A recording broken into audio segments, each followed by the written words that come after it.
بریم ساحل صخره‌ای. دوستان امروز اومدیم صخره چابهار رو ببینیم و بهتونم نشون میدم و محل ورودش هم لوکیشنش هم میذارم اول ویدیو.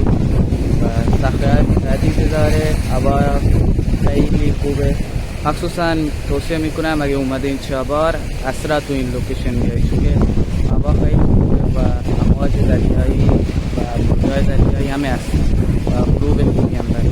نمونهشو نشون میدم.